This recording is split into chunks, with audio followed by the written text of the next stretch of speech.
Ladies and gentlemen, what is going on? My name is Cody. This is my great co host and friend Aaron, and welcome back to another great episode of Pack the Bank podcast, where we talk about all things football going on in the world. Aaron, what do we got going on today? Too much, too much going on. Not enough time, in my opinion. But we keep it to about three topics. We might get off. We'll probably get off topic 100 times, but it's okay. Uh, Typical. that's right. Yeah, but we'll jump right into it. There's only one way, in my opinion, that you should jump right into it. Uh, Man, we gotta talk about the playoffs, man. Yes, There's so much sir. to talk about, dude. So, and I guess we'll start with. Oh, I guess we'll start with wild card weekend. We'll start at the top, work our way down. Um, we should have went back and looked and seen exactly what our score predictions were. I think we were both kind of right when it come to the first game. San Fran and Seattle was kind of a blowout. It was close Yeah. at first, and then they kind of just took over, which we kind of expected. So, anything about that game? Yeah, so I actually just want to start off by coming out here all confident saying I did predict all of the winners of last week and wild card weekend correctly. That's just something on me. Uh but yeah, man, Seattle came out here and pretty much did what I thought they was going to do, what I talked about last week. I thought that their defense played phenomenally. Obviously, your boy CMC was tearing them up in the ground game. And then Brock Purdy had him a nice little game, 3 touchdowns. Seattle played all right, man. But at the end of the day, I don't think that there's many teams in the NFC at least that could stop this 49ers team. They look dangerous, man. Right. Yeah, 100%. I agree with you. Yeah, I mean, Seattle put up a good fight. I didn't expect them to actually, be honest with you, score 23, but good for them. Not only was it a playoff game, but when it's a division game, division games are always 10 times harder. But made for a good game. Love watching C-Mac do his thing. I'm still cheering for him. Hope he does good over there. But and I guess when you think about I got them all right except for one. And when we get to that game, I have a lot to say about that team. I hate that purple team with a passion now. Me Next too. game, yeah, next game. Chargers. You need to go Oh ahead man. and clean house, buddy. I get Mm, it. You did. You want to keep Brandon Staley. Fine. I don't think you should. You do. You blow a game in the preseason, or you blow a game in the regular season. Okay, and now you just look stupid. Whatever. You're up 28-0 on a Jacksonville Jaguars led team by Trevor Lawrence, who was through 4 interceptions in the first half. There's absolutely no reasoning you lose that game. no. But I got to hand it to Jacksonville because any other team would have just about quit and been done. T-Law is the real deal. I'm tired of the Trevor Lawrence hate. He had 4 interceptions. You show me another quarterback that threw 4 picks in a game and then come back out and put up 31 unanswered and brought their team for a comeback. Yeah, man. It it was an impressive feat by the Jags in the second half. I actually fully watched this game like all the way through. Absolutely. It was not looking good for Jacksonville in the first half. In the second quarter, they did score that touchdown. I was like, all right, like cool, they got points on the board. But whatever Doug Peterson said to them in that locker room during halftime had to do something because Hey, man, Doug is a great coach, dude. He's a I mean they great coach. they came out looking like a completely different team, man. Like it was unrecognizable. They got the ground game going. ETN was popping off with runs. Like, you know, uh, T Law was finding his receivers. I mean, everybody was everywhere. Like they were really clicking on all cylinders. That defense finally started to shore up, like I talked about last week. I mean, it was crazy, man. It was crazy to see the transformation that they had.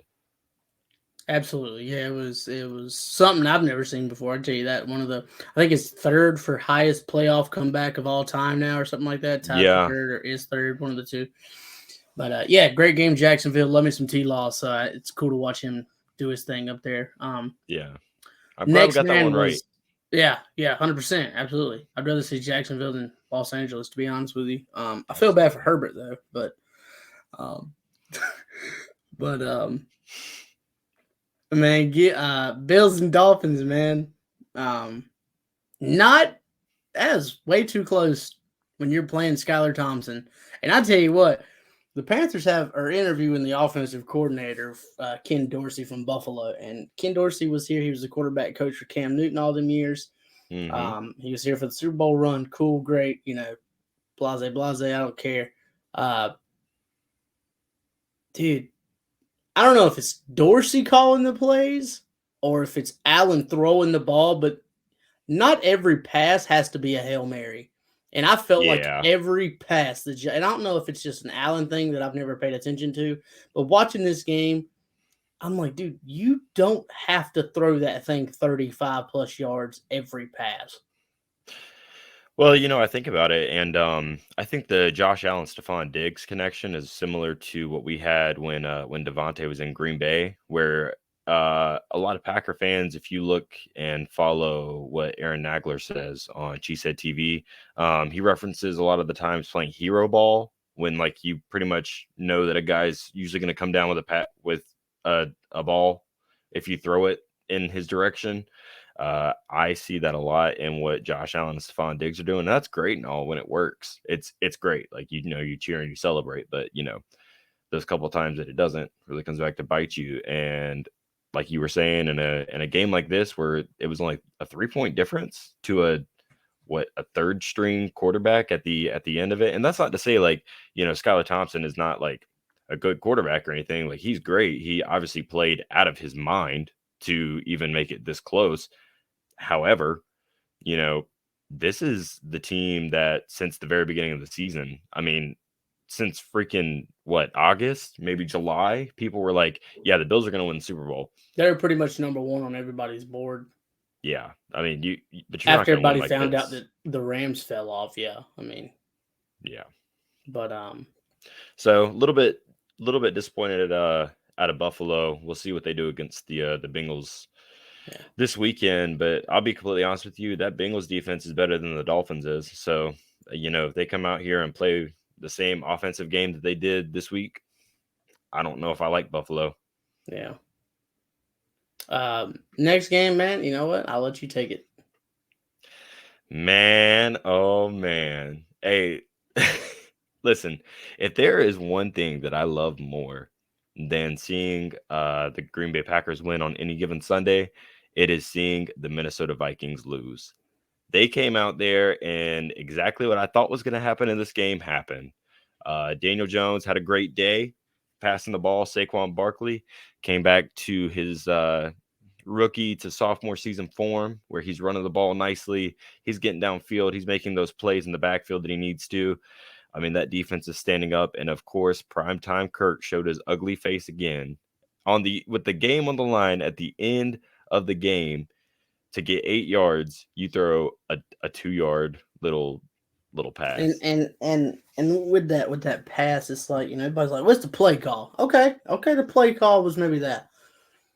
As a NFL starting quarterback, you need 8 yards. You don't throw a 2 yard dump. If he'd have threw a 6 yard pass and he would have missed it by 2 yards, that's the running back's fault.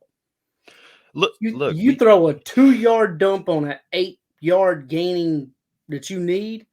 Now that's on you. You've look, got man, Justin Jefferson. That's who you throw that ball to right then. and that's exactly my point right now. I mean, look, Justin Jefferson didn't have his best game. It is what it is. But at the end of the day, Justin Jefferson's your best person on that team. He's your best player. If he's gonna be running, I think he was running like a go route or something like that. He was running a seam down the middle of the field. Like he would have been open eventually because that Vikings O line could have held up. If Kirk just waits in the pocket a little bit, he gets that ball to Justin Jefferson, and they probably win that game.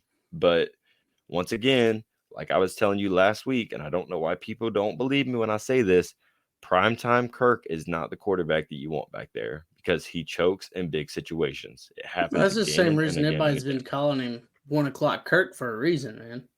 Oh Because yeah. if this was the 1 o'clock game, I think the Vikings would have played great, but I don't know what it is about prime time or even night games for Minnesota, but Kirk cannot pull it together.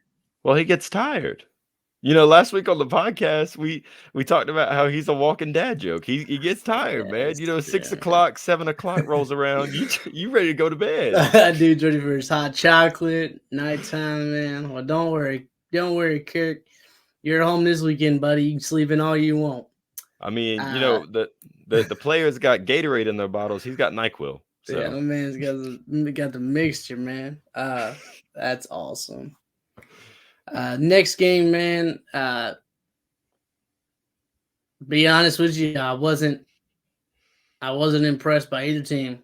I don't know if it was just I don't know if the defenses were just great. I don't know if the offenses were just bad. I don't know if it was kind of a combination of both. Uh, Burrow played like Burrow normally does, so that's whatever. yep. Uh, uh, Did I throw a kind of pick though. I blame Lamar Jackson for the Baltimore loss because if Lamar Jackson plays this game, Baltimore wins this game, 100%. I don't deny it. The only reason I think is because he's injured. I argue with that and say I think he's sitting out because they haven't agreed to terms on a new contract. So I think he kind of, and the guys on the big wigs up there, they're arguing. Michael Vick said put a cast on it. RG3 said, "I'll show you why you don't put a cast on it," and brought back his Washington photo where he tore his ACL that ended his career. I agree with RG3 on that. If Lamar is actually injured, fully injured, no, you don't play. Super Bowl, whatever. I really don't care. Like, if you're injured, you're injured. That's just how I look at it. Right. Super Bowl, it's a little different because it's whatever. But I think this was more of a hey. I think this was a middle finger to Baltimore from Lamar. Um, and if it was, I think it's kind of crappy because you win this game, you pretty much have already signed your name in blood on the new contract because they're not letting you go after that. But now instead of getting a contract, I don't think I think they tag him, but we'll get to that when we get there. So anything about this game?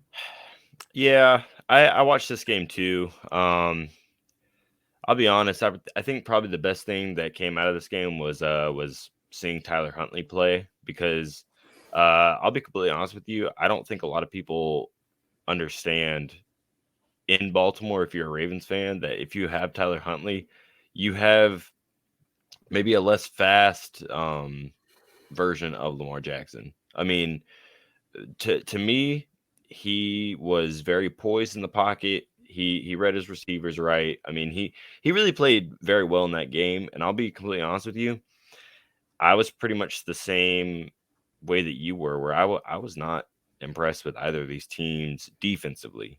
I think defensively, um, especially the Bengals, a defense that's been pretty stout, pretty stingy all year as far as points go, and letting their offense get on the field and operate with Burrow and Mixon and Chase and T Higgins.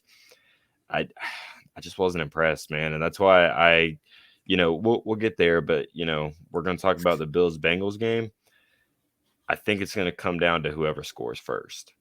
To be completely honest with you, because As long as there's no defensive lineman that get 98-yard touchdowns, I think we'll be all right.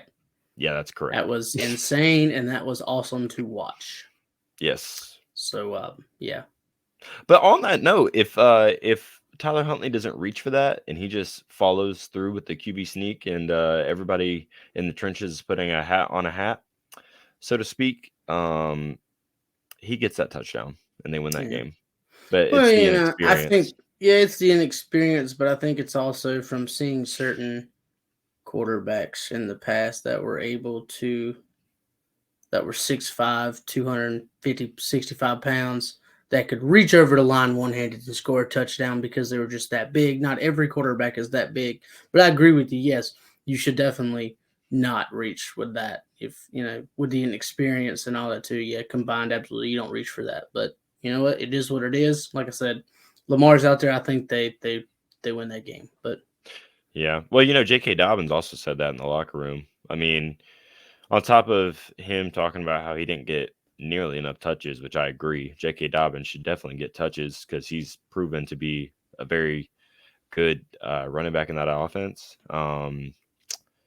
It seems like running backs get a little snubbed when you get up there to the goal line. Yeah, don't really understand why. It's like passing the ball on the goal line when you have Marshawn Lynch in the Super Bowl. It's I crazy. wonder who did that. Weird. Not the team going to the Super Bowl this year. um. So, yep. Mm. Um. I this next one, I'm gonna let you start off, but Yeah. first I'm gonna say 21 definitely did something for us. Yeah. Yeah. I've got one thing to say, one thing only, man. Carolina scored more than 14 points we played in that game, 100%. I'd argue with everybody. Then Dallas don't want none of bearded Sam Darnold, dog. I'll be honest with you. I think Carolina lose that game 28-31. That game's tight. They don't play like, Tom Brady, washed, garbage. Just go home. Leonard Fournette, garbage, overrated, overweighted, all of it. I don't care. Trash. Mike Evans, you can't say nothing about Mike Evans. My man's good. He ain't never had a always put up 1,000 yards every year since he's been in the league. I think he's a top 5 wide receiver in the NFL, and he don't get the praise he gets because he's on the Bucks. Yeah.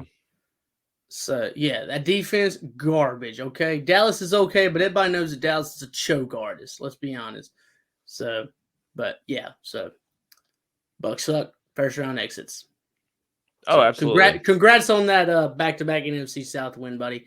You guys really showed right there that y'all deserve that. Good job.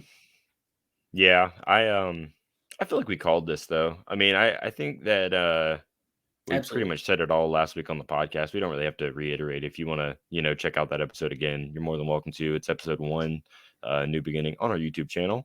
Shameless plug. But yeah, we said it last week. Dallas's defense is a shell of itself, and so is the offense. And we said that, and you saw it here. I mean, Dallas came out, and what did Dak have? Like 4 touchdowns, no interceptions. I mean, that Dallas did exactly what they wanted to with this defense. I mean, Dak looked confident.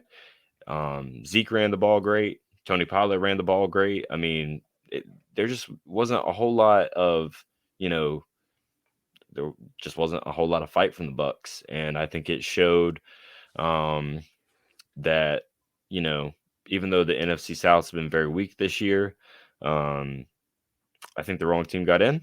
Me personally, I think Carolina should have got it, but you know, people like Tom Brady for some reason. So And I just got this thing on my phone. Thought as a Packers fan that was complaining about special teams the other year, which I agree with you. Your special teams did lose you that game. Was it last year? you talking about the San Francisco game? I think so. Yeah. Was that last year? Yeah. Yeah. Yep. Okay. Check this out. We have a brand new special teams come in, new punter this year, new kicker, and a new special teams coordinator. Hmm. Carolina was number 1 in most punts inside of the inside of the 20 with 39. Carolina had the best field goal percentage at 94.2. And we had the most block kicks with 5. So, ladies and gentlemen, special teams wins you football games. I'll agree Special with that. teams is it's a very big thing no matter what anybody says. Special teams is a huge thing in the NFL. Another thing on special teams, at least from our side of the fence in good old Green Bay, Wisconsin. Today, Rich Bisaccia who's our special teams coordinator, did interview for the Indianapolis Colts head coaching gig. I do support him in that. I hope that Rich gets it. He's a great coach. He did a lot for our organization in the year that he was there. However, I'm not going to be upset if he doesn't and he comes back to Green Bay, because he really brought a swagger to the special teams unit, and it really showed, because we went from having the worst in the league last year at 32. I think we moved up to like mid 20s, maybe like high 20s. So, we're not great by any means, but we're damn sure not the worst. So Right. The guy you were just talking about, does he fit for the Rooney Rule? what do you mean? Like, is he a white coach, black coach? Oh, he's a white coach. Oh, okay, I was gonna say because sometimes when I be honest with you, whether it's whatever, I ain't never seen a special teams coach get hired as a head coach. So I was like, if he's a black coach, it's probably a Rooney Rule coach thing, a Rooney Rule Yeah, interview. So, but which it kind of that's the only thing about the Rooney Rule is it's kind of forcing people to do it. So it's kind of like with Carolina, we were going to interview Jared Mayo, the linebacker coach for New England, and Jared was like, "I'm not stupid, dude. I know what this is for. This is for the Rooney Rule. Go away." And so that's where that's the con, a big con for the Rooney Rule when it comes to the interviewing of coaching. But yep. So let's jump into tomorrow and Sunday's games. Big games, huge games, yeah, playoffs, baby. yeah. Let's start out Saturday afternoon, baby. Jaguars Chiefs. Are you gonna call an upset or am I gonna call an upset? I'm gonna go with the obvious here, and I think Patty Mahomes and the Chiefs, who I am actually secretly rooting for the rest of the playoffs. Um, Not so much of a secret now. I think Patty Mahomes and the Chiefs take care of business against the Jags. I do like that they had a little fight in them against the Chargers, but honestly, I didn't see a whole lot of promise out of them.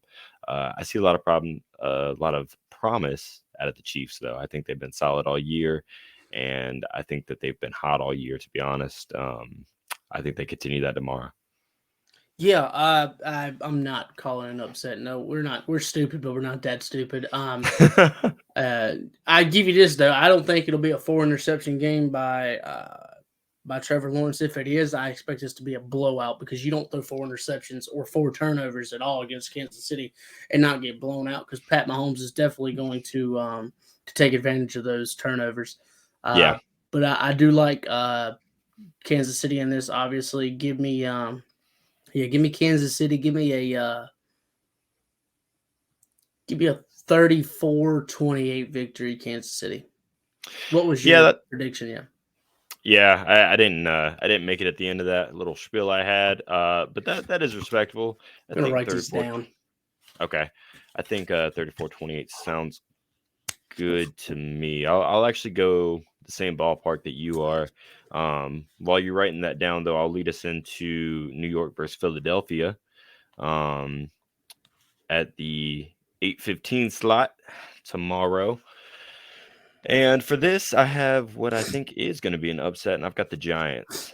Um, I really liked how Daniel Jones played last week. I thought that the Giants have probably played one of their most complete games of the season against what was arguably a really good defense in Minnesota. And I don't think that it was a fluke game. I don't think that it will be like a blowout by any means because I mean, this Philadelphia team has been incredible all year. But when these divisional or like little in conference matchup. What am I trying to say? Division matchups. Yeah, these little divisional matchups happen, especially like in the regular season. I mean, it's always a good game between the Giants and the Eagles. I So, think they 1-1 this year, didn't they? Did they 1-1? Do we know? they might have been. Let me see. I don't know. You keep Um, doing your thing on that. I feel like they were, but yeah, give me the Giants beating the Eagles 24-21. Let's see. Eagles. No, the Eagles swept them. Mm, Uh, Last game of the season, they beat them 22-16. And in the first game the first game they played, they stomped them 48-22. Um, and what was that prediction you said? I got the Giants 24-21. Okay.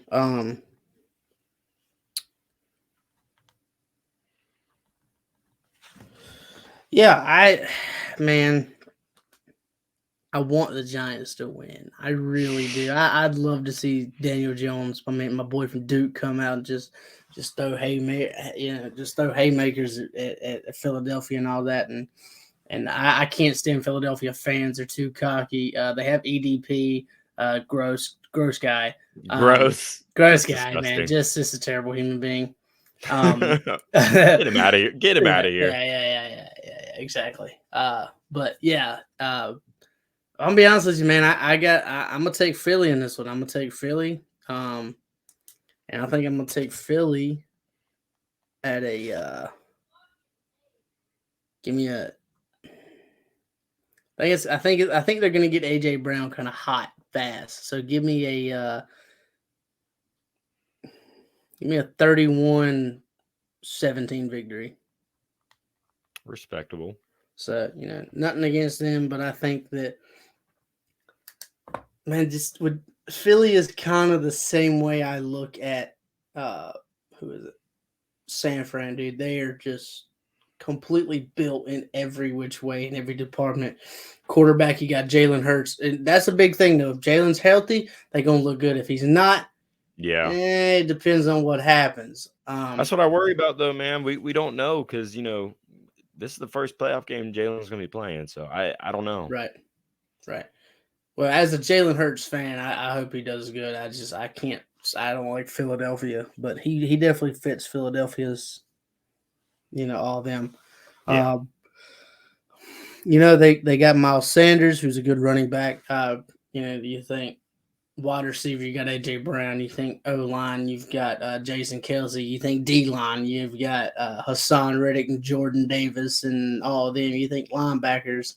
I mean, they got N'Kobe Dean and all of them guys. You think of corners. They've got Darius Slay. They've got James Bradbury. I mean, they've got Chauncey Gardner-Johnson. So it's like they're just everywhere, man. They've got weapons everywhere. And that's where it's hard because it's like, okay, let's say Saquon can run the ball. That's cool. But you can't throw the ball because who is Daniel Jones going to throw the ball to? And against what corner? Because I'm not testing Darius Slay. And I probably wouldn't test James Bradbury because I don't trust Darius Slayton. Is that his Yeah. name? Is that his name? Darius Slayton and Kenny Galladay? Yeah, right, dude. No, absolutely not. I'm sorry. I don't know. So yeah, give me the Eagles. All right. Fair enough. Fair enough. Bills, Bills, Bengals. Oh man. Yep, I that's want about where I'm at. I want this to be a good game, but I was so disappointed in how both these teams played. I talked about it earlier. I'm very reluctant to do it, but give me the Bills, man. Even though we talked about, Josh Allen wanting to play hero ball, I just feel like they were so disappointed last year, losing to the Chiefs in the AFC Championship game, that they're going to have a little bit more fire. The Bengals came out against the Ravens with not a great roster, honestly, for the Ravens, and looked sloppy. I think it's going to be a close game, but I've got the Bills. I got the Bills beating the Bengals 27-24. I got it by a field goal. 27-24. Yeah. Okay. Yeah, I kind of agree with you, man. It's hard for me. I don't really know what to expect. I think both teams step it up this week and play a lot better. But I think that Josh Allen finally gets his first win over Joe Burrow and sends the Bengals packing back to Cincinnati. They're playing in a neutral site. They're playing in Atlanta. Yep. So that's another thing. So it's not like they're playing in Buffalo in the cold. They're not playing at Cincinnati. They're playing in Atlanta in a neutral site. ATL, baby. You can be mad at that all you want. I think that's what should happen. Whether no matter what, I'm sorry you don't play that game in respect for Damar Hamlin and his family. So absolutely, yeah. So, but give me the Bills, and I'm also going to say a tight one, but I think it's going to be high scoring. Give me a 48-41 victory by the Bills. Okay. I expect both quarterbacks to probably throw over 300 yards. Okay, that'll be a good game then, and I hope it is, a higher scoring game like you want, or you're predicting. On the same note though, Damar Hamlin is supposed to be in the building for the Bills, so that's a big that's a nudge. big morale boost. You know what I'm saying? That's what I'm saying. So it's like, Yeah, that's another reason why I kind of think that. They got more to play for this time, and against the team that unfortunately did have that happen when that unfortunate incident occurred. So a lot more to play for Buffalo. Up But next, we got but the Bengals also have a lot to play for because the NFL has already been selling tickets for the Kansas City Buffalo AFC Championship game. yeah, and Um, that's super that's disrespectful. really very disrespectful. So if I'm Cincinnati, you have to win this game now. Yeah, But again, I don't. I think that give me Josh. Not hating on Burrow. Not saying he can't play. He's not good at all. I don't want to hear none of that from anybody. Um, but I give me. If the Bengals win, I wouldn't be surprised. But give me Buffalo this time. yeah. Well, they're only selling the tickets because the NFL is rigged. So You may not be wrong. gonna man, that shit's not rigged. Come on now. um, Next up we got Cowboys 49ers. And if I am a betting man, which I am not, but if I were, uh, I got the 49ers in this one because even though Dallas is one of those teams that we talked about last week where they can come out and look great. They can come out and look great against the team. And the very next week they turn around and Dak Prescott has one touchdown for two interceptions and 123 yards. Don't forget, Dak leads the league in interceptions. So, That's also another thing. And Brock Purdy has looked like he's looked and like a veteran quarterback. man, I don't like what I don't like is hearing how people's like, well, I've been telling people at work, man, I'm like, Brock looks good. He looks pretty good, Me personally, I don't like Trey Lance. Don't think he's all that good. I don't think he'll pan out in San Fran if he pans out at all anywhere. Um, but everybody's like, oh, he got to be humbled, man. He got to find a. We haven't seen a bad Brock Purdy game. I'm like, here's my thing, man. Like, can Brock Purdy really be bad? Look at what he's got. That's what. I Why would are you argue that asking? his worst weapon in on his offense right now is George Kittle. I would argue the same thing, His but his worst weapon, and that's saying a lot because Kittle's the second best tight end in the NFL. yeah. But I'm also gonna say like, why are you why are you saying that you need to see a bad Brock Purdy game? Like, what if Brock Purdy just makes the right throw? And a lot of people were bashing him about this. I saw on Instagram and Twitter, a lot of people bash Brock Purdy because he's not making like these 30-yard, throws down the field. He's Don't just making have like to. he's just making the right throws to open receivers. And I'm like, He's isn't being that what a smart. quarterback's supposed to do? Is that not what a Yep. quarterback's supposed to do? Is he not supposed Yep. to sit back there, read, and say, "Oh, okay, this is cover three defense. Oh, look, there's Debo Samuel wide open in the middle of the field. Let's just throw to him." Okay, Well, hey, Brandon Ayuk all was my 30 guys are yards. all my receivers are covered. George Kittle's blocking. I'm gonna throw a 5-yard dump pass to CMC, and CMC's gonna take it 25 to 30 plus because that's Yeah, what he does. It's the same with all of them, man, because they can all do that. Brandon Ayuk is great.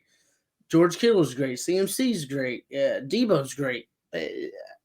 And that's what I'm saying, man. It's just like I don't know if it's such thing as was Brock having Brock needs. We got to see a bad Brock game.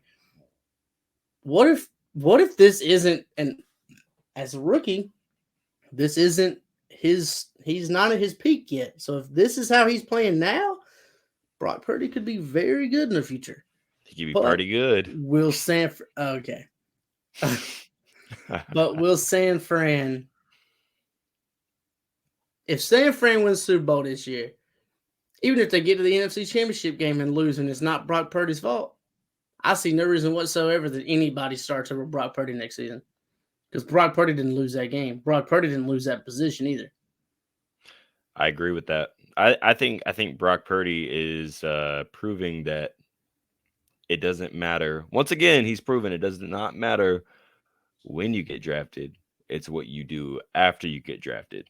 Yeah. And the last guy we've seen did that is 45 and lost in the first round. Well, he's also got Um, 7 Super Bowl rings. So that's true. So I can't say a lot, but um, yeah. But if I'm San Fran, I'd be like, look, And Trey Lance is like, hey, man, that's my job. How about this? I said, how about this? OTAs, training camp. The job is open. You want it back? Beat him. If you beat him, all yours. You run this team. You the quarterback now. If you don't, I guess you sit in the bench. Well, I'll request a trade. Bye. Yeah. Bye. I don't need you. I mean, like I said to begin this off, man, like Brock Purdy has looked like a veteran quarterback back there. He's just being smart. He just the thing is, like, he doesn't play the hero ball like we were talking about with, like, even Aaron Rodgers, and Josh Allen does it, Kirk does it, like Dak does it sometimes. I mean, like, all of these veteran quarterbacks that think that they're just always so focused on, let me make a play. Like, why don't you just look at what you got and then throw it to the guy? And I think that you're seeing that a lot with these younger guys. You see it with Burrow. You see it with Patrick Mahomes from time to time. Um, you've seen it with Brock Purdy. These guys that are like true talent, like, just wait and let it develop quarterback. You saw it with Trevor Lawrence in the second half of that game against the Chargers. If you have time to just let that pocket develop and just sit there and look, and that's the big thing. If you have time, which the 49ers offense has given Brock Purdy more than enough of this season, if you have time to just look, you are going to make the right read. You just got to be smart with the ball and stop trying to just force it to Debo Samuel all the time, which he's Right. not doing that, but I'm just giving it as an example. Right. 100%. So, last thing, real quick, before we get off to the next topic. Oh wait, I So don't think we didn't make score predictions for oh, the I game. did. That's what I was saying. I need you to. Ah, okay, cool. Give me obviously give me the 49ers. I got an interesting game, but I don't have a shootout. Give me 49ers 35-27. Oh, nice. That's funny because my score prediction was 38-31 San Fran. So Nice. kind of close there. So okay, keep those. We'll keep in contact and see how that goes. Let's jump over. Let's see here, man. Let's talk about some free agency. How about that? Yes, sir. Yes, sir. We'll start at the beginning up here. These will be, so what we're doing here is we have probably, I guess in our opinion, is probably their best landing spots for them. So we'll start here with Mr. Tony Pollard. Number one, I think he pretty much is going to stay in Dallas. I don't see Dallas letting it go of him after what he's done. He's probably going to be a decent amount of money. But he's definitely probably worth it.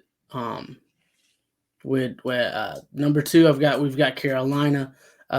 Carolina needs a running back unless they bring back Deontay Foreman or they draft one. I personally am all for drafting one because after CMC, I am now on the never pay another running back more than $7.25 an hour because I hate to say it, but they're never really worth it because after you pay them, they pretty much die off and wither and all that. I mean, look at legit all of them.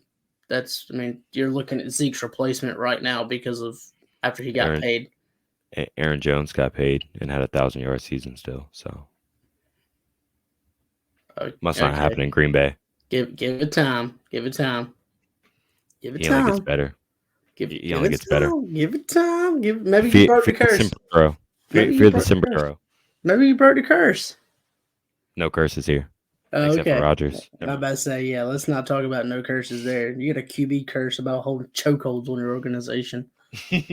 And number three, man, we got Arizona. We both kind of talked about it. We didn't really think James Conner is really the answer there. So I think Arizona would be a great fit for him at 3. So yeah, we pretty much came up with a list earlier in the week as we were talking about like show notes, stuff like that. And Carolina makes sense for the Dante Foreman thing. Truthfully, I think that you guys might draft for depth, but I still could see you guys picking up Pollard just because I don't know. The more that I think about it, the more I think Tony's going to want out of Dallas just because I think Dallas is too attached to Zeke, even if he's not the running back that he used to be. I think Jerry Jones has a really, really tough time of letting people go that he got close to. You could have seen that with Tony Romo when Dak originally got there. He was. I mean, Tony Romo and Jerry Jones were stuck where they were attached at the hip, man. So I think it's going to be really hard for him to try and let Zeke go. So Tony Pollard's going to have to take the hint, and that's why I wish we could change it. But I almost have Carolina moving up to number one because I think that he wants to be the big man on campus, and I think that I don't think he'll get like a massive deal, but I think that it's definitely one where he could, you know, go and prove himself as a top running back in the league. At least definitely top 10. Next, we got my man out in Las Vegas. We got Mr. Josh Jacobs, who I personally think stays with the Raiders. I don't think that it would be very smart of them to not maintain him, considering how well he's done this year. I think they're probably just a couple players away, especially a quarterback, from actually getting back into the playoff run for contention. But we also had him, and I actually brought this up to you, Aaron, um, earlier in the week when we were doing show notes. But I thought it would be kind of funny if Josh Jacobs gets shipped off to L.A. and then L.A. Somehow trades for Cam Akers, and Cam goes to the Raiders. I thought that'd be kind of a funny trade, and then the Saints is just something that I threw in there as well as I think Aaron did. But just kind of seeing how what Kamara might do, and with the Saints cap situation, maybe relieves a little bit of that pressure if you bring Jacobs in. So Yeah, 100%. I agree. I couldn't agree more. There's not really much to say on him. I mean, yeah, to me, it's pretty much Vegas or the field, but I pretty much think it's Vegas. yeah, so Next, we'll talk about these guys. We'll make this one short and quick with Levante David. Levante David's been with has been with Tampa Bay. I'm about positive his entire career. I may be wrong hmm on that, so it's not in stone. But yeah, I think he pretty much retired. If he goes anywhere, it would probably be retirement. But I've got him pretty much probably staying in Tampa for another. I give him like a 2-year deal before he's done. Anything on Levante? nah, man. I mean, I think that he's pretty much sealed up in Tampa Bay, and honestly, I think that's the best fit for him. I know that we kind of talked about it a little bit during the week when we were making these lists, but yeah, man, I can't see him going anywhere. Um, I know I look a little bit distracted right now, but yeah, on Levante David, he has been with the Tampa Bay Buccaneers since 2012. I do think that he's probably one of those career players for them, and it probably, well, I will say it really doesn't surprise me, man. He's been solid for them. I think he'll retire a buck, and that I think that's where he should stay. So Right. Yeah, I agree with you. Uh, Man, Jimmy G, man, I don't know, man. I don't know where he's gonna go. I can see him back in San Fran, but for no when we was talking about this and all that kind of jokingly, I said, man, number one, I can see him going back to New England. I know Robert Kraft shipped him out of there because he was scared of Tom Brady. And he had Tom by the neck, and he was like, I can't lose you. That's kind of dumb. I think if you let Jimmy sit behind Tom long enough, and then when Tom ships out, you start Jimmy. I think New England be in the playoffs right now, and not with Mac Jones sitting at home. So, I can see him returning to New England. Vegas is out on a quarterback. Do they take one at what are they at 5 or 6 this year? I don't think so. Jimmy G would be a good fit. I think the Jimmy G and Devontae Adams connection would be some like a low key pretty nice. yeah. Jimmy's not an awful quarterback, so I think he's definitely able to get the ball to Devontae. So I'd be cool. I'd be down to see that, and then I could see him going to Tampa just because why not follow Tom Brady after Tom leaves Tampa and just go over there and try to beat Tom there too. So I don't know. Yeah, well, so for me, I think Jimmy, I don't see him back with the Niners, man. I mean, there were so many, trade rumor like requests and stuff from Jimmy's camp, even before the season started. It's clear that he's not really happy with the Niners, at least in my eyes, which is why I can see him going to these three teams definitely. And two of them make complete sense to me. The other one is for the Brady connection, but the Patriots drafted Jimmy. And I think he obviously knows the system. He'd probably know it a lot better, if not almost to the same amount that Mac Jones would. And honestly, I think Belichick would like Jimmy back in the building just because he would have pretty much Brady 2.0, like he wanted with Mac.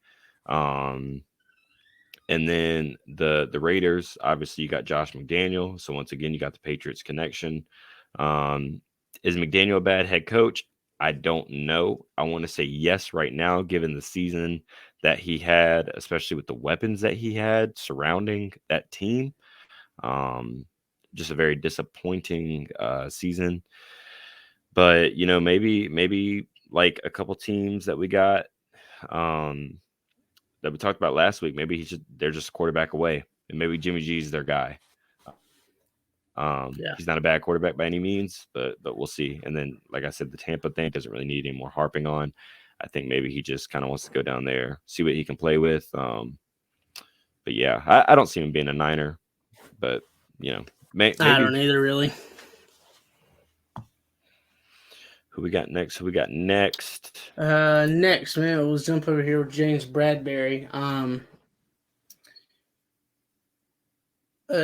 both of these slides, I'm gonna be honest with you. On both of these slides, these are both kind of like wishful thinking, but Yep.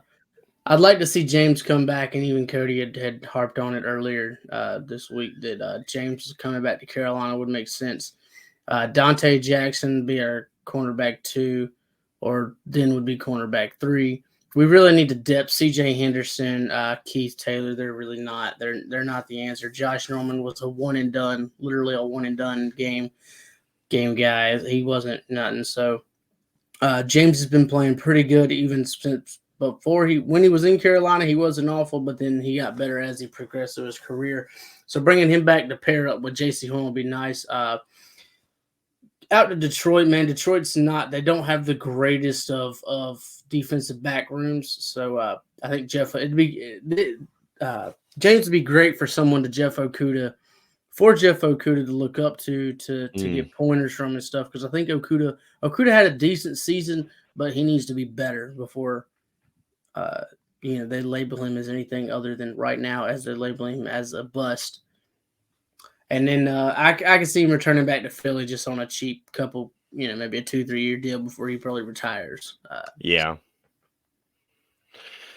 Yeah, man. I could. I mean, you pretty much covered it, but yeah, we pretty much agreed. The Panthers would make a lot of sense for him. I threw the Detroit thing out there just because of the Jeff Okuda thing. I think having a veteran presence as far as DBs go, but like a veteran that can still play DB at a high level. A lot of the times you get veterans in there and it's well after their prime. I think you'd be getting, I think you'd be getting James Bradbury at a time where he's in that veteran status, but like he's like a young vet, if that makes sense. Like Right. he's a guy that you can still rely on. He's like he's very similar to how Pat Pete is right now for the Vikings. He can play, but he's got some years under his belt. And then the Eagles, obviously, just because he got there and instantly started making an impact for that team. And I'm not sure if they're going to be willing to like let him go. They might let him test free agency, kind of see what happens out there, see if he gets a good offer, and then Right. try to match it or beat it. But yeah, that's all for me as far as James Bradbury goes. Okay. Mike Gritty G, baby.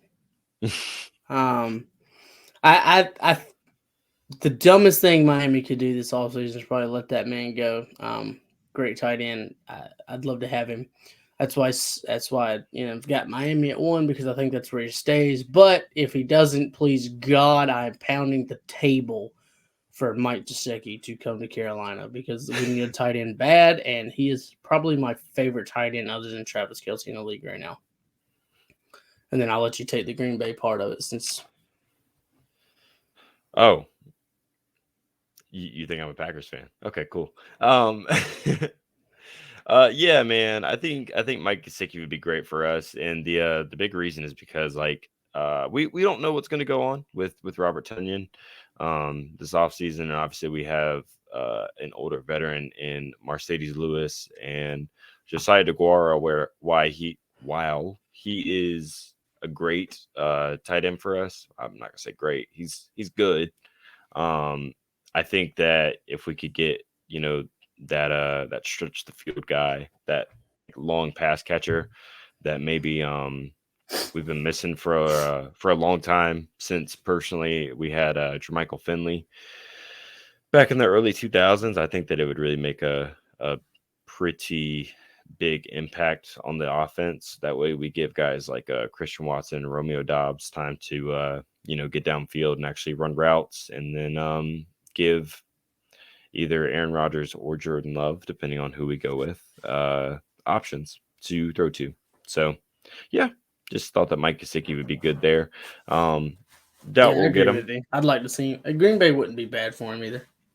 No, doubt we'll get him, but never know. Maybe Brian Gutekunst makes some moves and gets him in the green and gold. We'll see. Right. Uh, what is it? Uh, Chauncey Gardner Johnson, former Saint, now turned Eagle. DB. I don't see him really returning back to Philly. He's had some injury issues here the last little bit. So the last couple weeks, from what I'm hearing and what I read and stuff, he hasn't really been healthy all year. I can see him going to Chicago, being the fit that Chicago's just needs help everywhere on the field. So why not go get a corner that's really not crazy expensive? Mm-hmm. And Chauncey, I could see him going to Seattle, pair him up with Tariq Woolen and all of them. Man, it'd probably be a little nasty DB room back there. And then I could see him going to back to the NFC South and going to Tampa Bay, because just, why not pair him with Jamal Dean and Jamel Dean, however they say it, Carlton Davis and all of them. Maybe just a depth piece or whatever. But whoever gets him, I don't think he's going to get a tremendous, crazy big deal. But yeah, so with him, those are our top three. Yeah, I mean, this is pretty much the same as the Bradbury pick, honestly. Like you have I mean, obviously, Chauncey Gardner Johnson is a little bit older of a veteran at this point, but I still think that he could be a piece. Like he could still be a playmaker, in one of these three secondaries. So if I'm Chicago, I'm looking at this as an opportunity to really be able to get some good veteran experience in your DB room, and for some for an organization that frankly we play twice a year, so I can tell you is lacking in the secondary department. I think that would be a great fit, not only for them but for Chauncey as well.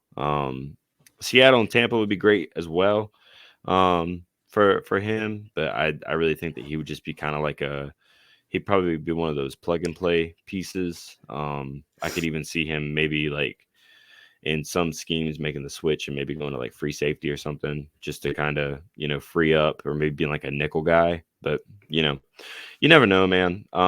It'll be interesting to see where he goes. Next up, we got Gino, man, and I'll start off. Uh, when we threw this around, um, I wasn't 100% sure that we should even put him on the list, but we have him with the Seahawks at number one for a reason. Me personally, I think he stays in Seattle, because I think that if you are Pete Carroll in the front office, you're saying to yourself, we didn't think that we got anything with Geno Smith, and he took us all the way to the playoffs. Now, was Right. that with help? Yes, but Geno is probably going to win comeback player of the year, and he deserves it, rightfully so. Which Um, next week we will be doing all that type of stuff. We'll yes, be doing awards. So yes, we will.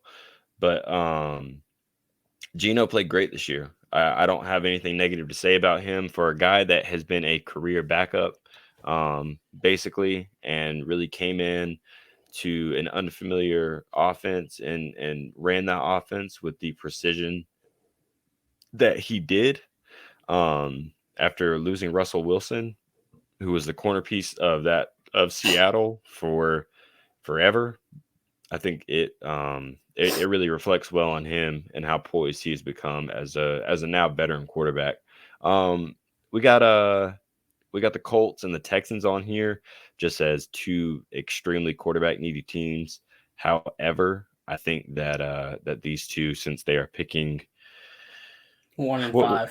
yeah, one and five, they'll more than 2-5. I'm sorry. likely Sorry. have. Texans Oh, won that last game. Chicago holds that first pick. okay, yeah. Yeah. So 2 and 5. I think that they'll get Colts. their quarterback. Yeah. Just to reiterate, yeah, I pretty much 1, 2, 3 should probably be Seattle. I don't see him going anywhere. But the for me, the reason I wanted to do the Texans was, I'm sorry.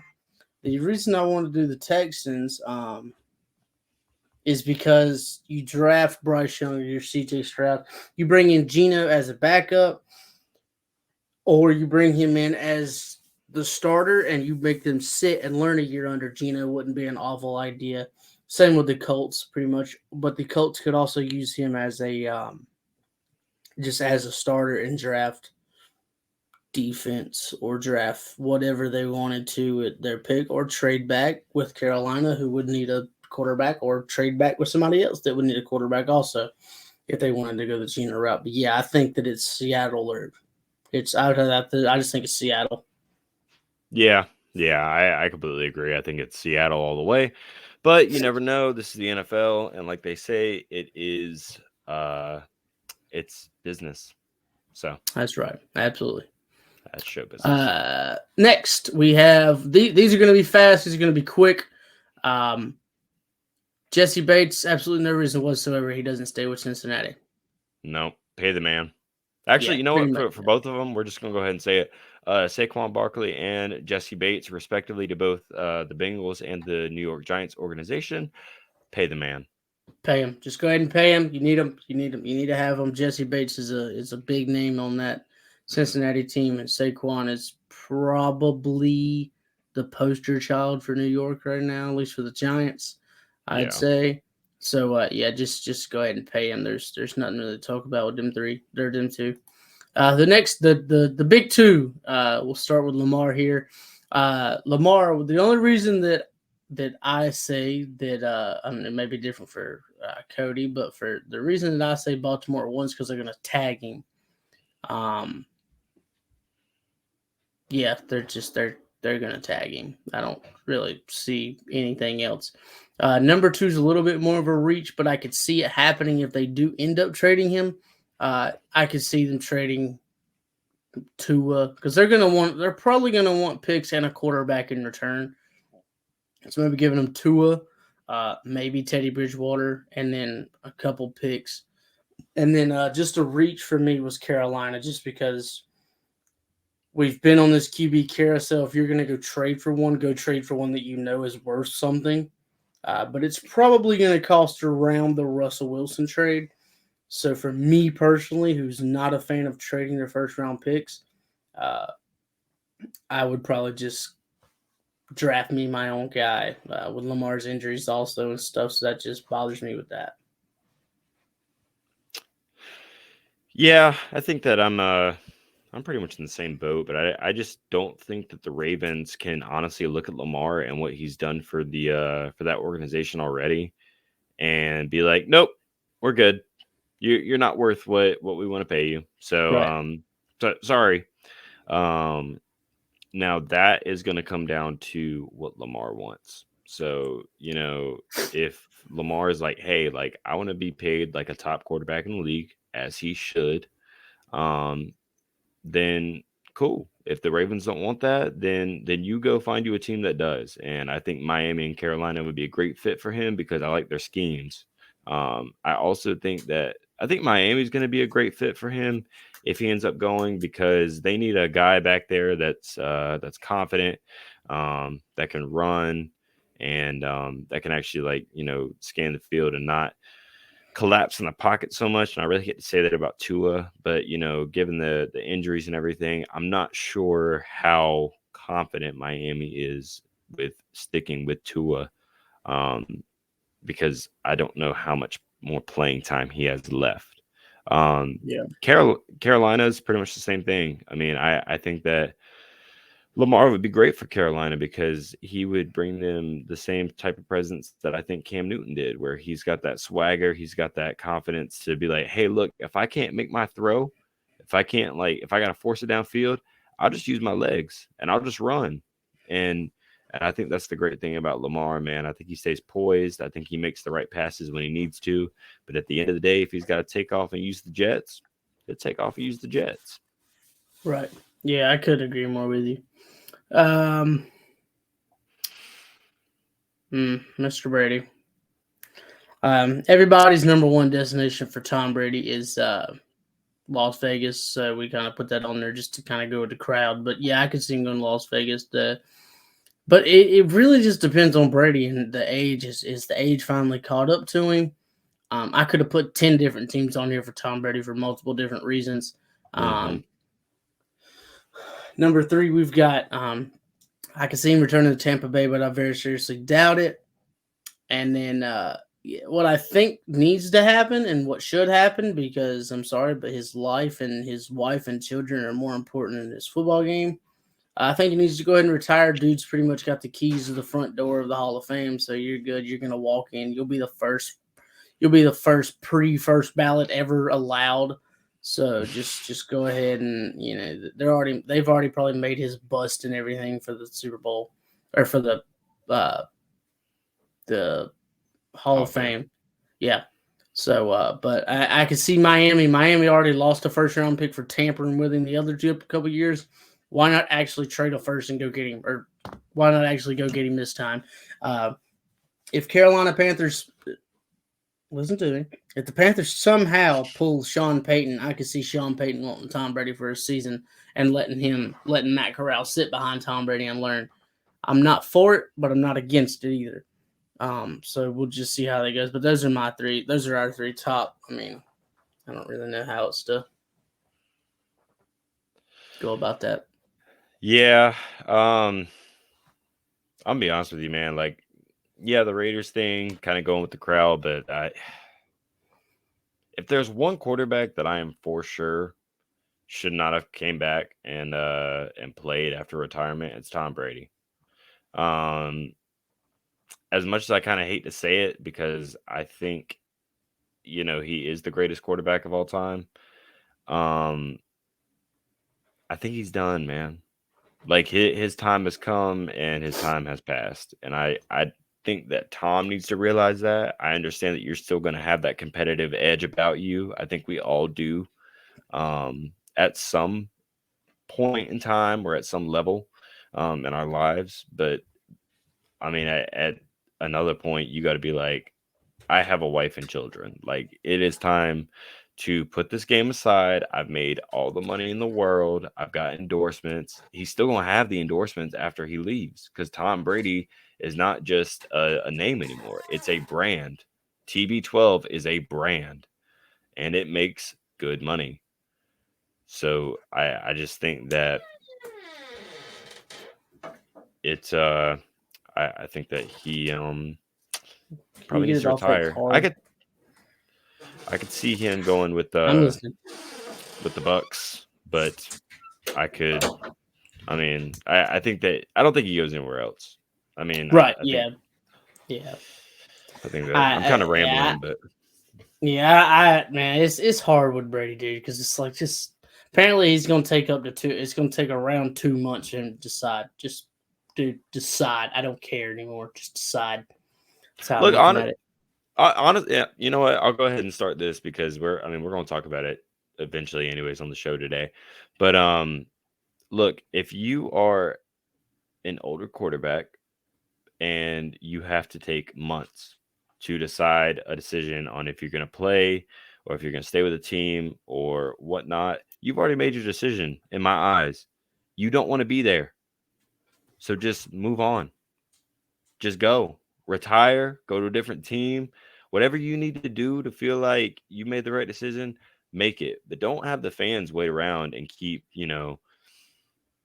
don't have us keep waiting around for the third season in a row for you to try and make a decision. And thank you for the seamless transition, Aaron. Cool. Good segue. Good segue. Loved it. Uh, I'll let you mainly take it this because I don't know as much. I just know bits and pieces. But I took it from the ESPN article and just put some stuff out there. And this is what it's got from his interview the other day on the Pat McAfee show. Um, Roger said, "I think I can win MVP again in the right situation." Roger said, "Right situation, is that Green Bay or is that somewhere else? I'm not sure, but I don't think you should shut down any opportunity." Like I said during the season, that's got to be both sides actually wanting to work together moving forward, and I think there's more conversations that need to be had.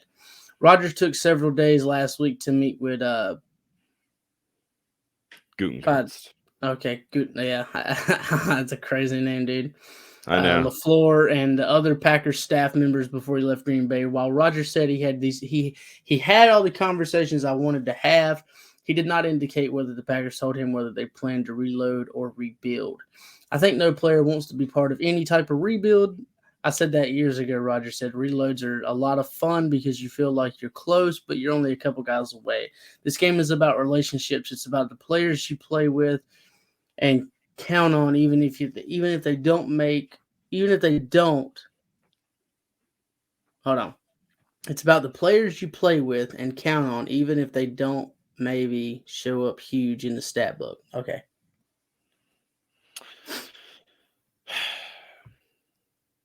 Let me get my thoughts together. All right. I got it.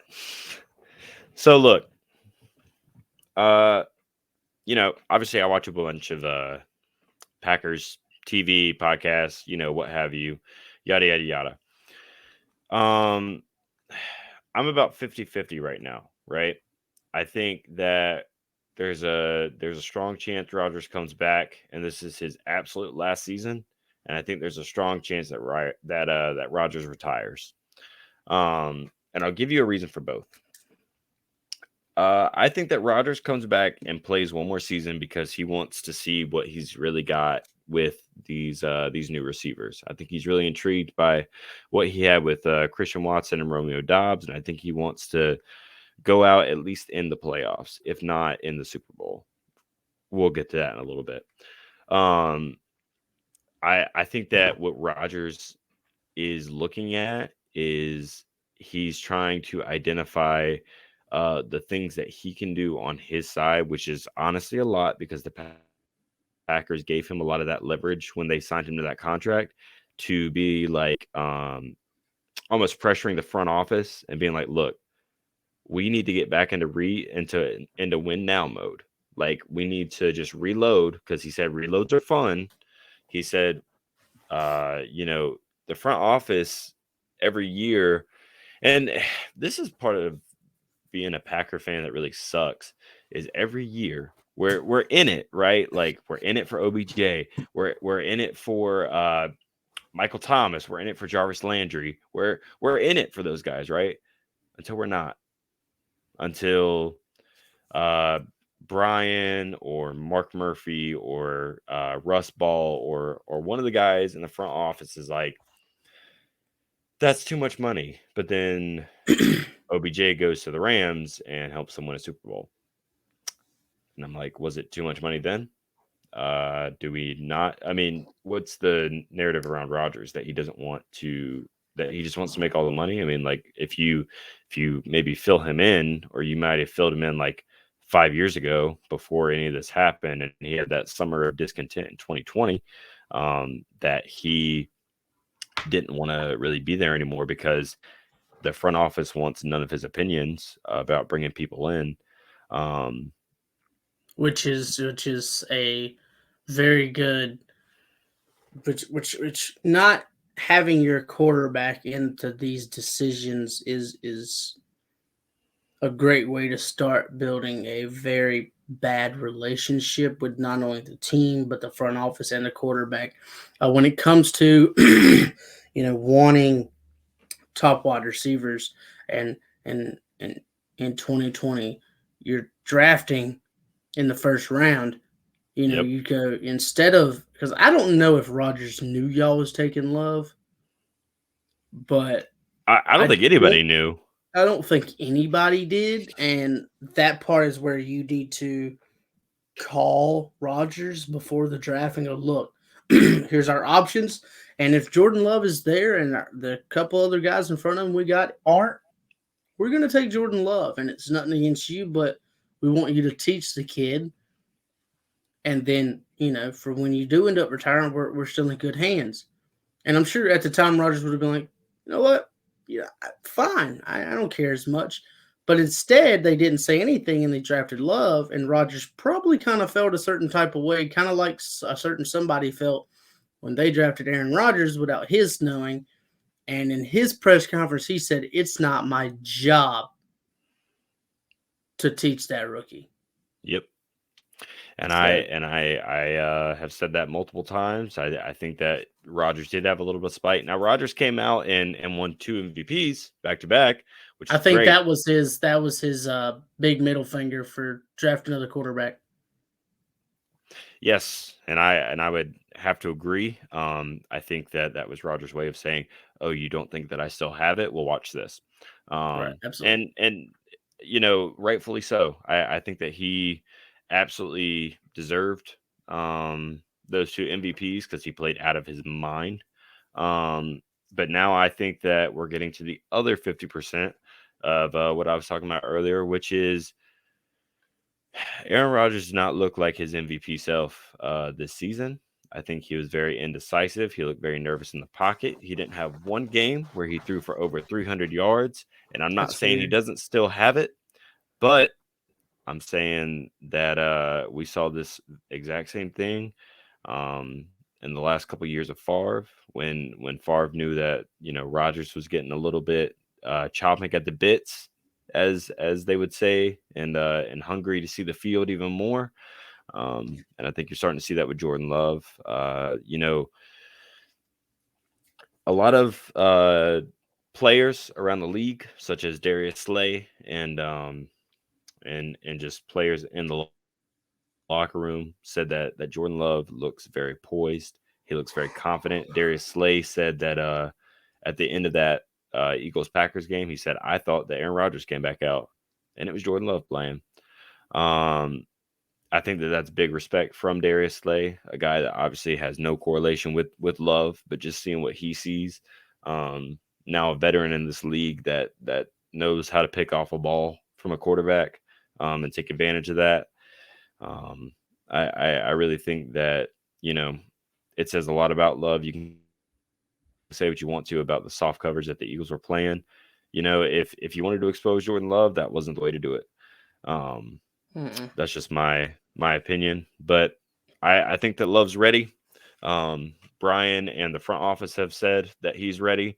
And truthfully, I think that if Rodgers has these meetings with Green Bay and the guys that he wants to bring back, like Big Dog, Mercedes Lewis, is who I'm referring to. In case you don't know who Big Dog is, that's what we call him here in Packerland.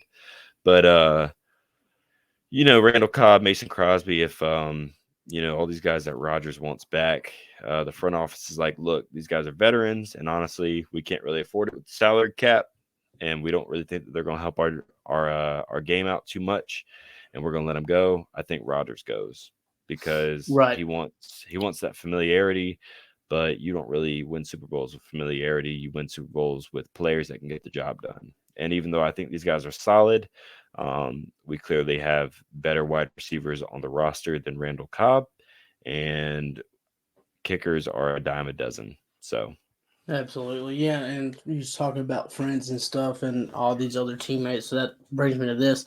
Several of Rogers' closest friends, David Bakhtiari, Randall Cobb, Mason Crosby, Alan Lazard, Mercedes Lewis, and Bobby Tunyon, have uncertain futures with the team, whether it's because they will be free agents or because they have contracts that may need to be renegotiated. There's a lot of interesting names that we'll see if there's a desire to re-sign certain guys that are glue guys in the locker room, and that will be an interesting conversation to be had. Roger said, take all that away. I still need to mentally get to the point where I feel 100% locked in and ready to play for my 19th season. And if I do, then we'll rock and roll and figure that out. And if I don't, then I'll go to into the jungles for a while. If they want to go younger and think Jordan Love's ready, then that might be the way they want to go, Roger said. And if that's the case and I still want to play, then there's only one option, right? And that's to play somewhere else. If it's not and they're like, no, no, no, we still want you to play and this and that, then it had to be the right situation and the roster that looks like we can with a roster that looks like we can win it all because there's no point in coming back if you don't think you can win it all. Yeah, I agree with him. Sorry about that to cut you off, but You're good. yeah, if he's not 100% locked in, if he's 90, I don't care if he's 98% locked in, don't come back because you don't want a 98% Aaron Rodgers. You want 100% Aaron Rodgers because a 98% Yeah. ain't going to win the Super Bowl. 100% is. Um, yeah, if he wants to play and they decide to go the Jordan Love route, which I'm not against, but I'm not for it at the same time because I see it both ways. Yeah, there's only one thing Rodgers can do, and that's go somewhere else. The trade value is not going to be what Packer fans want it to be, but at the same time, I understand where you guys are coming from. But yeah, if he comes back and wants to play, and they're like, yeah, we'll keep you on, but all them guys that I just named earlier, they're not going to be here. It's like, hey, what's the point, man? I'm not coming in because that's not a retooling, that's a rebuilding. And like Roger said earlier, like I said earlier, that Rodgers had stated, Rodgers doesn't want to be a part of a rebuild. He wants to be part of a retool, if anything, or Yeah. reload, I should say. But yeah. Yeah, so Roger said this on the Pat McAfee show, which is pretty much where all these quotes are coming from. I listened to Aaron Rodgers Tuesday, which is the segment Yep. that they have, Good and segment. I listened to this live. I love it. But I listened to this stuff live, and you can hear it kind of in the tone of his voice. I don't think that Rodgers wants to leave Green Bay, but I do think that that he has been at the point these last couple of years, and especially since they drafted Jordan Love, that he's kind of taking a step back and figuring out in the offseason what's important to him. And I think that's good. But at the same time, I stand Oh, firm on what I said earlier. You know, you got to make a decision. Um, right. you know, if you do need to take a couple months, cool, take a couple months. But you got to let us know at least before free agency starts, because Yeah. if it's not before free agency, and then we get all the way to the draft or to June, July, the summertime. I mean, we're just right back in the same situation we were last year with mini camps and OTAs and where's Which Aaron? is what's making Packer fans absolutely hate Aaron Rodgers because it's like, dude, just decide and decide Yeah. fast. So, yeah. So I agree with what he says. I think Aaron wants to stay a Packer. He's always wanted to retire a Packer, but I also think that, if the front office decides to go with Jordan, and they don't want to give Aaron everything that he wants, then I'll support it through and through. I love both of these guys, and I want to see one of them play for the green and gold this year. I definitely don't want it to be Danny Etling. So Jordan Love or Aaron Rodgers, we're hoping.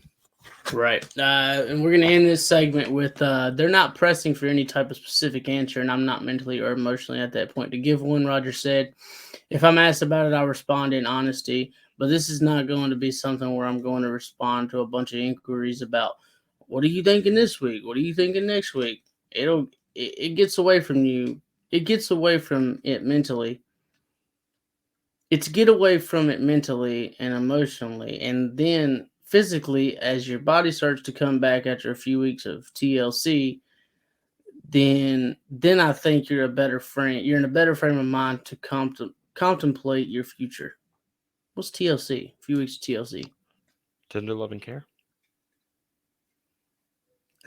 Is that really what that's for? Yeah, it's like relaxation, but but yeah, That's funny. that yeah. Okay, So that's that's that's funny. pretty much what it means. But Man I said also he's want a to address TLC. I also want to address something that a lot of people are taking it out of context and bashing Rodgers for. Rodgers talked about on the Pat McAfee Good show Lord. about how Pat had asked him a question during the Aaron Rodgers Tuesday segment, saying that he pretty much asked him like, how do you feel like physically about your game? And Rodgers said, given the right circumstance, I think I can win another MVP. However, before that, Aaron Rodgers was talking about winning another Super Bowl, like with the right team. Like he wants to win it all. He does. He wants to win it all. Aaron Rodgers is not being selfish. He's just saying that he believes that he is still at that caliber to go out there and perform. Even though Aaron Rodgers is making me very upset right now, I will stand by him and say he's not being selfish. He doesn't just care about the MVP. He wants to win a championship, but he's just saying that given the right circumstance, he could win another MVP. And while I don't know if he could, he definitely have to revert back to form, so to speak. Um, I don't see why not, but you know it's kind of hard once you turn 40. So Yeah. And then we'll so that's the Roger segment this week. I feel like we're gonna have a Roger segment every week because it's just like Jesus, dude, this guy's just not just figure it out, get it over with, let's do it and get it on with, man. So it's just well, can't we'll wait to have find one, out. and we'll have Yeah, one until we don't. Until we that's right. start Yeah, having like exactly. CJ Stroud segments or something. I don't know. Right. So on this one, we're gonna make it quick and fast, man. Get out of here. We already had an hour 21 minutes. I'm gonna go over my five. You go over your five. I'll let you take it off first. Okay, cool. So free agency is right around the corner. We probably should have tucked this into our free agent stuff, but nonetheless, I've got a top 5 list of my free agents that I'd love for us to pick up. The first one being Jimmy Ward. We don't know what's going to happen with Adrian Amos or Darnell Savage during this free agency. Hoping to bring back Adrian Amos. However, if Darnell does move, I think Jimmy Ward would be a great replacement. He is a lockdown safety, and I really think that he could fit really well in Joe Barry's scheme, and I would love to see him. He's actually one of the better safeties, I think. Number 2 is DJ Chark. I know this might be kind of a surprising one, but I actually really like Chark's game. I think he runs smooth routes, and I think that he'd be a great combination with Christian Watson and Romeo Dobbs as somebody who can be kind of that like possession guy on the inside. I'd love to see that. Mike Gesicki, I talked about a little bit earlier. I just really think that he would be great in our scheme. Another tight end to kind of be a vertical threat and stretch the field, so to speak. Jadeveon Clowney on the edge. I would love this for a bunch of different reasons. I think a couple of years ago we were trying to get Jadeveon to Green Bay anyways. I think that Yep. he would be a great fit on the line with Kenny Clark and Preston Smith. Um, Especially on the outside. You also have Quay Walker and Devondre Campbell at the linebacker spots, but I think Jadeveon would be an excellent pass rusher, and he would definitely not have a problem getting to the quarterback, even though he is entering his age 31 season, I believe, this year. He has still got a lot in the tank, and it has proved with all the teams that he's gone to over the past couple of years. Number 5 is OBJ. If you're a Packers fan, you know that we have been on the OBJ train for quite a while, and that's why I have him at number 5, because while I don't expect for us to pick him up, I do think that OBJ would be great in Green Bay. No matter who's throwing him the football, I think that he would actually fit very well, and I could actually see him replacing Randall Cobb in that X kind of position where he's going to get a lot of looks and a lot of touches just because of the way that he's able to run those crisp routes and stretch the field and get open basically whenever he wants to, because even though he is getting a little bit on the older side, he is still Odell Beckham Jr., and he definitely proved that with the Rams last year that he still has it. Now, a second ACL tear does kind of scare me, but I think with the right training and come back, he can definitely be at least a little bit of his former self. And a little incentive for him if he is watching this, which I highly doubt he is, but we have real grass at Lambeau Field. So I will flip it Yeah, now to you, Aaron. I'd love to have real grass at Carolina, but fine. Stupid. Yeah, man, my top five, man. One of them's in there only because it's like a wishful thinking. I'm sure you guys can tell which one that is. Well, not number one though. Like I said earlier, man, I'd give anything for Mike Gesicki to come to Carolina. Didn't need tight end help bad. Our tight ends were PFF graded the worst of the entire team last season. So yeah, give me some tight end help. Bradley Bozeman, man, our center from last season, come in. Bozeman came in from Baltimore from a free agency from Baltimore. Didn't get to play at first because Matt Rule's an idiot. And then when Matt Rule got fired, Bradley Bozeman got put in. Bradley Bozeman took over, and now we are sitting at top 5 in the NFL for offensive line. So you absolutely give Bradley Bozeman Bozeman's I think 26. So I'd probably give him a 4 to 5 year deal. Keep him in here, and then after then, if you see him regressing, you draft somebody a year or two before his contract's over, let them learn, and then take over his role. My wishful thinking pick is Lamar Jackson. I'd love to get Lamar. Like I said, he's technically a free agent, but I know he won't be. But for this video, he's a free agent. If he's a free agent, you throw a bag at him, and you try to go get him. Nothing really else to go on with that. Third, I'd love to see a pairing of Jesse Bates and Jeremy Chin. That'd be a top safety duo in the NFL. And I'd argue that 100% that'd be great that'd be a great duo for safety. We also have Xavier Woods, but Xavier's good too. Nothing against him. But yeah, I'd love to get Jesse Bates. I wanted Jesse Bates last season. I think they tagged him last season before free agency. Yeah, so I think so. And he actually ended up signing his tender. So. Oh, did he? Okay. Yeah. Yeah. So so that's that. And then James Bradbury is kind of like a coming home good feel moment. Love to get him back. We shouldn't have got rid of him in the get go, but with the way he's been playing recently, I'd love to see him back over here in the blue and silver. And man, I'd love to see him paired up with J.C. Horn. I think that'd be a lockdown corner room.